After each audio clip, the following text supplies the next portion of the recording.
नमस्कार।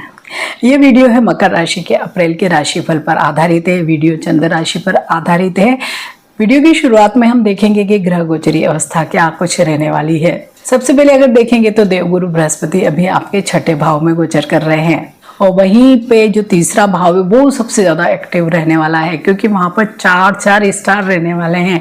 अभी शुरुआत में तो शनि मंगल 2 तारीख को आ जाएंगे, फिर उसके बाद मिड मंथ में सूर्य और बुध भी आ जाने वाले हैं। तो एक प्रकार का अलग ही योग बन रहा है। विशेषकर शनि और मंगल का योग तो ज्वालामुखी योग या विस्फोटक योग कहलाता है। लेकिन इसके साथ ही अच्छी बात क्या है, दोनों ही अस्त होंगे। तो अस्त ग्रह में ऐसा नहीं होता कि पावर नहीं होती, पावर होती है, लेकिन छुपी हुई शक्ति जिसे हम कहते हैं ना, अंदर अंदर कुछ चीजें जमा करने वाला जो टाइम होता है, बस वही टाइम होता है जो समय आने पर कई बार अगर पॉजिटिव एनर्जी है तो बहुत अच्छे सकारात्मक परिणाम देगी, नेगेटिव है तो ब्लास्ट भी करती, बस ऐसी स्थितियां।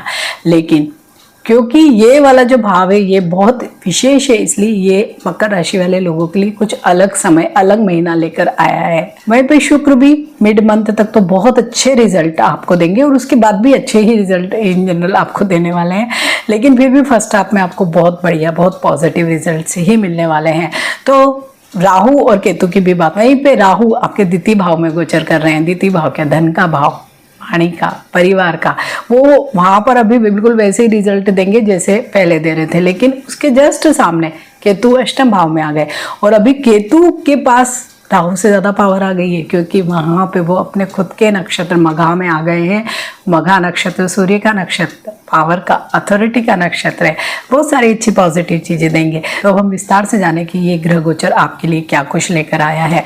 तो जैसे गुरु के तो जो आपको पहले रिजल्ट मिल रहे थे वैसे ही सच मिलने वाले हैं। हाँ, डाइजेस्टिव हेल्थ इश्यूज का ध्यान आपको जरूर रखना है। लेकिन सबसे ज्यादा जो एक्टिव एनर्जी वाला भाव है वो है थर्ड हाउस, साहस पराक्रम का भाव। वहीं पे कौन आ गया है, शनि और मंगल आ गए हैं इस जगह पे। तो मंगल तो यूं ही साहस और पराक्रम के लिए ही जाने जाते हैं, एनर्जी के लिए जाने जाते हैं। बस आपको इस समय में क्या करना है, आप हर काम को करने की कोशिश करेंगे। मकर राशि वाले ऐसे ऐसे निर्णय लेंगे जो आप इन जनरल नहीं लेते, जिनके बारे में बहुत सोच विचार करते थे। लेकिन मंगल, क्योंकि वो तो यूं भी तेजी का कारक है, स्पीड में चीजें चाहिए उसको, आप बहुत फटाफट निर्णय लेना चाहेंगे। बस उसमें आपको यही ध्यान रखना है कोई भी ऐसा निर्णय ना लें जो बाद में आपके लिए रिग्रेट करवाए। लेकिन अगर आप सोच समझ कर निर्णय लेंगे तो यही मंगल आपके लिए मतलब फ्यूचर की जाने कितनी अच्छी चीजों की शुरुआत करवा देगा। क्योंकि मंगल साहस भी है, ऊर्जा भी है, साथ में शनि का भी साथ है, इधर सूर्य भी मिल जाएंगे तो पावर का साथ मिलेगा, अथॉरिटी का साथ मिलेगा, बुध भी आ जाएंगे तो बुद्धि का साथ, फाइनेंस का भी साथ मिलेगा। मतलब आप जो हिम्मत करेंगे, सपोज आप कोई स्टार्टअप शुरू करना चाहते हैं, इतने सारे स्टार आपको हेल्प करने के लिए आ जाएंगे। आप किसी को प्यार करते, कहना चाहते, मंगल की ये ऊर्जा साहस आपको बस जल्दबाजी ना करवाए। आपने वन साइडेड प्यार किया, जाके उसको कह दिया, क्योंकि एनर्जी तो दे देगा, साहस भी दे देगा। मालूम पड़ा सामने वाले ने मना कर दिया और आप गुस्सा हो गए, मारपीट पे उतारू हो गए, या बदला लेने की आप में प्रवृत्ति भी आ सकती है। तो बस ये छोटी छोटी चीज़ों को जो एक्चुअल में प्रैक्टिकल अप्रोच होता है किसी भी भाव का या किसी भी स्टार का, उसका आपको ध्यान रखना है। हो सकता है कि सभी लोगों के साथ ऐसा ना हो, जितने भी मकर राशि वाले लोगों के लिए, क्योंकि प्रत्येक देश काल समय आपकी उम्र परिस्थितियां सब चीज़ें वर्क करती है और विशेषकर ग्रह गोचर में तो बहुत ज़्यादा वर्क करती है। तो आप उनको भी ध्यान में रखें। लेकिन इस समय में अगर आप टेक्निकल फील्ड में हैं, कोई भी इन्फ्लुएंसर है आप, या आप मीडिया से रिलेटेड है, लिखते पढ़ते हैं, कंसल्टेंट है, जितने भी लोग तीसरे भाव से देखते हैं हम, उन लोगों का साहस पराक्रम बहुत ऊपर वाले लेवल का होगा। बस उसको पॉजिटिव वे में यूज़ करिए, बहुत अच्छा टाइम रहेगा। वहीं पे राहु आपको एज इट इज जितने महीनों से जो परिणाम दे रहे हैं वैसे ही दे रहे हैं। लेकिन सामने केतु अभी राहु से ज़्यादा पावरफुल हो गए, क्योंकि मघा नक्षत्र में आ गए हैं तो पावर मिल गई है। 8वें भाव में पावर मिलना केतु को बहुत अलग बात है। केतु यूं भी रहस्य के कारक है, 8वां भाव भी खुद रहस्य का ही भाव है। तो बहुत ज़्यादा चीज़ें 8वें भाव से कनेक्टेड होगी। मीन्स अगर प्रॉपर्टी के कोई मुद्दे हैं, लीगल इश्यूज है, ससुराल पक्ष के कोई मुद्दे हैं, आप अंदर अंदर बहुत सारी चीजें करने वाले हो।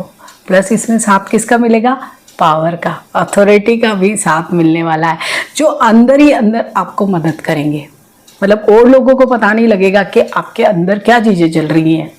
आपका सपोज कोई केस चल रहा है, आपको कोई ऐसे लायर या ऐसे कहीं से सपोर्ट या चीज़ें मिल जाएं जो बहुत पावर में हो, अथॉरिटी में हो, और अंदर अंदर होगा तो, क्योंकि जब रिजल्ट आएगा तब भी सब लोग सरप्राइज दे जाएंगे, अरे वाह ऐसा भी चीज़ें हो सकती, बिल्कुल सारी चीज़ें ऐसे ही रहने वाली है।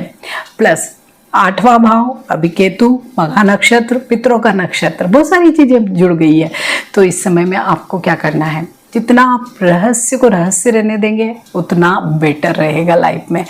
प्लस इस समय आप जितने भी आपके एंसेस्टर्स हैं, फोर फादर्स हैं, उनकी यादों में कुछ करिए, दान धर्म पुण्य जो कर सकते हैं, या उनको याद ही करिए, उनकी याद में एक दिया जहाँ पर आप पीने का पानी रखते हैं वहाँ पर जलाइए, खुश हो जाएंगे, आपको बहुत ब्लेसिंग्स मिलेंगे। तो मकर राशि वाले लोगों के लिए तो ये बहुत ही अलग तरीके का टाइम है और बहुत बढ़िया भी टाइम है कि जब इतने अच्छे स्टार्स का अलग अलग ऐसी ऐसी जगह पे उनका प्लेसमेंट हुआ है कि आपने अगर इस समय को अच्छी पॉजिटिव तरीके से यूज़ कर लिया तो ये आपके जीवन की नई नींव भी रख सकता है। बहुत ही अच्छा टाइम है, इसको आपको यूज़ करना चाहिए। प्लस इस समय में जो लोग भी इन डेप्थ नॉलेज वाली चीज़ें पढ़ना चाहते हैं तो वो पढ़ेंगे, बहुत अच्छे गुरु उनको इस समय में मिल जाएंगे, तो ये भी उनके लिए एक बहुत पॉजिटिव साइन ही है। वहीं पे शुक्र भी बहुत अच्छे रिजल्ट आप लोगों को देने वाले, विशेषकर लव लाइफ में बहुत सारी पॉजिटिव चीज़ें आपके कर सकते हैं वो, लेकिन केवल आपको लव लाइफ पे ही ध्यान नहीं देना है, स्टूडेंट्स को अपनी पढ़ाई और उन सारी अलग चीज़ों पे भी ज़रूर फोकस करना चाहिए। तो ये बिल्कुल वैसा ही महीना है जहाँ पे बहुत सारे स्टार्स की एनर्जी अलग अलग है, लेकिन यहाँ पे एक योग तो जैसे केतु का मघा में जो एक बहुत इंपॉर्टेंट है, और दूसरा ये जो 4 स्टार का जो क्लस्टर बनेगा आपके 3rd हाउस में, इसको आपको यूज़ करना है। तो रेमेडीज़ में क्या करना है, जितना भी आप पितरों के नाम पे दान पुण्य करेंगे उतना अच्छा है, वो करिए। जब भी मघा नक्षत्र आता है महीने में तब उनके नाम पे जरूर दान कीजिए। अमावस्या को दान करिए, राशि स्वामी के आप दान करिए, शनि के मीन्स आपको दान करने चाहिए, बहुत पॉजिटिविटी मिलेगी, बहुत ब्लेसिंग्स मिलेंगे। तो अप्रैल का महीना आप लोगों के लिए बहुत शानदार रहे, इन्हीं शुभकामनाओं के साथ नमस्कार।